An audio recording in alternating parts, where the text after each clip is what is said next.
What is going on, everyone? Welcome into another edition of the 415ers podcast, as always on the Odyssey Sports Podcast Network with 95.7 The Game, coming at you twice a week, every week here in the offseason. We got a lot to discuss. We got Brock Purdy news. We got some comments about Sam Darnold from one of our colleagues with Odyssey. Also, of course, have to get into a big contract handed out of the NFL. But before we do so, Marc Grandi, Evan Giddings. Marc, my man, how are you?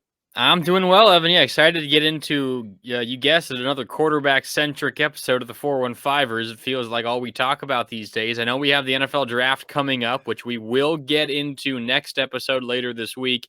And, of course, next week. We're 10 days away from the draft. But a lot of pressing quarterback stuff going on right now, so we got to get into that. And I'm looking forward to it, Evan. How are you?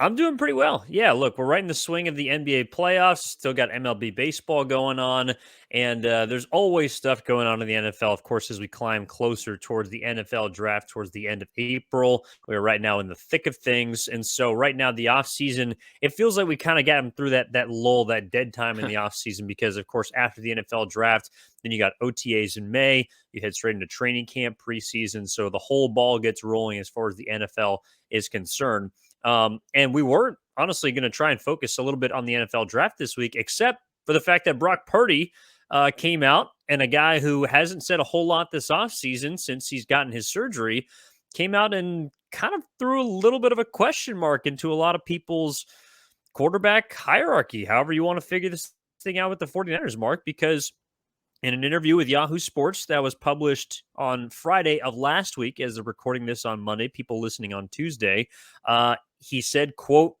not really sure, honestly, if referencing if he'll play this year.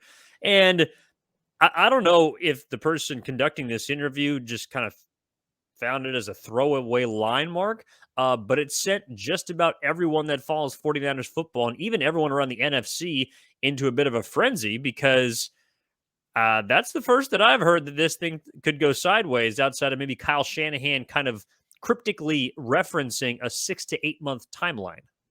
Yeah, it's scary hearing it straight from Brock Purdy himself. It means, I think it means kind of all what we all already thought maybe was possible. I mean, with an injury like this, it's just so case by case. It's hard to really get anything nailed down. I mean, you talk to different experts, you talk to different people who cover the league, talk to baseball guys who have dealt with this injury more frequently. Maybe not this exact injury, because this is a little unique to baseball as well. Generally, baseball players will have a fully torn UCL that isn't repairable because there's been so much damage and stress on that ligament. So you go and talk to any number of people, and everyone will kind of give you a slightly different answer, or they'll all say, there's a range. It's normally around 3 months when you can start throwing, and normally you're good to go at the 6 month mark, and then everything is smooth sailing the rest of the way. But everything that we've heard and everything that we've talked about, Evan, prior to this has been, we just don't really know yet. So I wouldn't say that this news necessarily shocked me, but it does carry a little bit more weight coming from the guy himself, who you're hoping is your starting quarterback, from the guy who's dealing with the injury, who's going through the rehab process, who's hoping to be ready. It carries a little bit more weight. It's definitely a bigger deal because he said it and he admitted it. And I think it's just kind of the stark reality of what might happen if this process doesn't go as smoothly as the Niners have hoped. I think it's big in this sense. And look, I mean, no question mark surrounding an elbow surgery is good.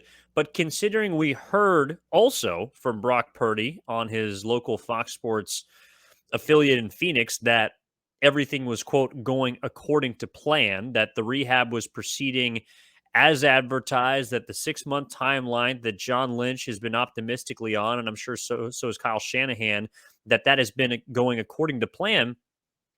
And then a couple of weeks later, we hear that, well, it did sound like he was just being cautious, and who knows, maybe it's a young guy just kind of saying the wrong thing at the wrong time to the wrong person, and he doesn't actually feel maybe that way, but he wants to, I don't know, not overpromise, and especially with, like you said, an injury that is very much a case by case basis. So that's one part of this. But it was a little bit concerning, and especially right before the draft, Mark, when we're talking about what the 49ers may do. Of course, we talked about some of the quarterbacks that they've been linked to: Dorian Thompson-Robinson, Jake Hayner, a potential maybe draft day trade could be in the works. Does that affect at all the way you look at maybe what the 49ers could do upcoming on draft day at the quarterback position? I don't think so. Think regardless, they're going to draft someone. I think it's good practice, and I think more teams will get in the habit of just taking a random shot at some guys who maybe have a really good trait, one or two good traits late in the draft, and everything else is the reason why they're so late in the draft. I think we start to see that become the norm here after the success of Brock Purdy. So I think the Niners will do that. And this news, and you could argue if it even really is news, obviously the Niners know so much more about it than we do. I don't think it really changes their plans all that much. Something we talked about last week a little bit is obviously the elephant in the room regarding Trey Lance. That will, I think, affect their plans. If they were to decide to trade Trey Lance, it would very likely happen at the latest during the draft. And that would, I think, change their plans regarding the draft. If they get rid of Trey Lance, they suddenly only have two quarterbacks under contract right now. They're probably more likely to spend a higher pick on a quarterback at that point. And maybe the compensation they get back for a potential Trey Lance trade is what they'd use to select their next quarterback. We can talk a little bit more about that later on. But no, to answer your original question, I don't think this Purdy comment, which the Niners obviously already knew about, I don't think it changes much in their draft strategy. I think they were going into the draft expecting to draft the quarterback at some point, and I think they still feel that way. I agree that the 49ers are well aware of the possibility that, according to Brock Purdy, and I'm sure they know, and the doctors they've checked with, that there is a possibility that Brock Purdy does not play in 2023. But the way that I see this as it pertains to the NFL draft, because the one name that has been swirling around trade circles from the 49ers camp has been Trey Lance, whether it's been at the draft, before the draft, this offseason. I've contended multiple times on this podcast that I don't think Trey is going to go anywhere.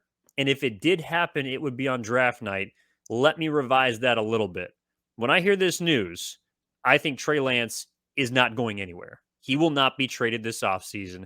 He will be a San Francisco 49er, because if there is any doubt that has crept into the front office and the coaching staff's mind about the most important position in football and your QB1, you cannot give up any potential replacement for that spot. And whether you like it or not, Trey Lance is in line to be potentially the next guy up. We're going to discuss how Sam Darnold factors into this in just a little bit, Mark. But when I hear these comments from Brock Purdy about him maybe not being ready to go this entire year, Trey Lance, get ready to strap up. You're not leaving San Francisco. Maybe, and I hope you're right. I think the Niners trading Trey Lance would be a monumental mistake, because I'm still not convinced that he's not good enough to be a starter in this league. He hasn't gotten a fair chance, and if he gets the chance, I think there's a very good possibility that he'll go out there and he'll prove that he is at least deserving of a backup spot on your roster. And why wouldn't you be willing to have him at this point? He's not carrying a gigantic contract. I know he was a first-round draft pick. He's certainly making more than Brock Purdy, but it's not a number that's going to sink the rest of your roster construction plans by keeping him there. If you're trading him, it's not because you're trying to, give his money to Nick Bosa and you can't do it otherwise. If you're trading him, it's because you have completely given up on his abilities as a starting quarterback. So I will agree with you, Evan, only if we can together assume one thing. Assume that the 49ers are not 100% convinced that Trey Lance cannot play quarterback at the NFL level. If they have not made that decision, if they do not believe that, then yes, they should keep him on their roster. But if they do believe that and they think he's terrible and he can't do anything in this league, why would you keep him on your roster just because he is a quarterback? You can go out and get any guy that can't play in this league. I think. So Sorry. Go ahead. No, I was just going to say, when have we heard, though, that they don't think Trey Lance can play quarterback? Like, is Oh, it well, I mean, they're never going to come out there and say that. But I mean, you and I have talked about it. Everything trying to read between the lines and parsing out when John Lynch is asked at the combine, and he actually answers a question about potential trade compensation they'd be getting back for Trey Lance. It seems like it's something they're considering. The question in my mind is, do they actually believe he still has some ability or not? If they think he still has some ability and he can play at this level, and you're dealing with the questions around Brock Purdy's health, then sure, you should keep him. I'm with you. They should keep him. I'm on the record saying multiple times, I think it would be a mistake, but it just seems like we're headed down that road. If they think Trey Lance is at least good enough to give another shot to, they should keep him on the roster because you don't know how this Brock Purdy injury is going to turn out. But if they're 100% convinced that he sucks, get him off the roster. What good does he do if you don't believe in him and have him on your roster? well, the belief, quite honestly, when I hear that Brock Purdy may not play next year, doesn't matter. Like it really doesn't, because if you think that Trey Lance can even give you some sort of serviceable effort, then he'll be your backup behind Sam Darnold. But what Trey Lance is not now is expendable. Like, to me, the whole quarterback talk about Trey Lance and whether he can play at a certain level and whether he can, get better and perform primarily had to do with what we saw from Brock Purdy. He was QB1 at the beginning of last year. He got hurt.